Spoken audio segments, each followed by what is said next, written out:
இன்னைக்கு காலையில் நம்ம வீட்டில் என்ன சாப்பாடுன்னு பார்த்துடலாமா? இங்கே பாருங்க, பழைய கஞ்சி, தயிர், சின்ன வெங்காயம், பச்சை மிளகாய், நேத்துள்ள மீன் குழம்பு. சாப்பிடலாமா? முதல்ல உப்பு போட்டுக்கணும். அப்புறமேல் தயிரை ஊற்றி நல்லா பிசைஞ்சு, வெங்காயம் பச்சை மிளகாய் அப்படியே முழுசாக கொட்டி நல்லா பிசைஞ்சு சாப்பிடணும் ஃப்ரெண்ட்ஸ். கஞ்சி, பழைய கஞ்சி நல்லா இப்படி குண்டாவில் போட்டு சாப்பிட்டாதான் அது ஒரு தனி டேஸ்ட் ஃப்ரெண்ட்ஸ். சாப்பிடலாமா? இங்க பாருங்க.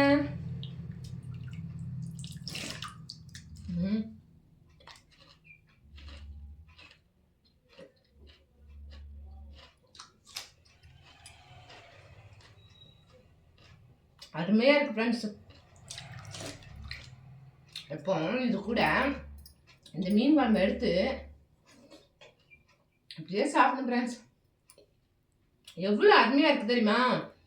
நீங்களும் ட்ரை பண்ணி பாருங்க ஃப்ரெண்ட்ஸ். பழைய சோறு நல்லா தயிரை விட்டு கரைச்சி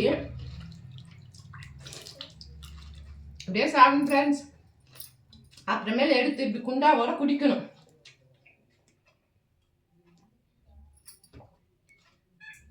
செம்மையா இருக்கு ஃப்ரெண்ட்ஸ். நீங்களும் பழைய சோறு வீட்டில் இருந்தால் வேஸ்ட் பண்ணிடாதீங்க ஃப்ரெண்ட்ஸ். தண்ணியை ஊற்றி மறுநாள் இப்படி கரைச்சி வெங்காயம் பச்சை மிளகாய் தயிர் போட்டு பழைய குழம்பு இருந்துச்சுன்னா தொட்டு சாப்பிடுங்க ஃப்ரெண்ட்ஸ். Okay friends.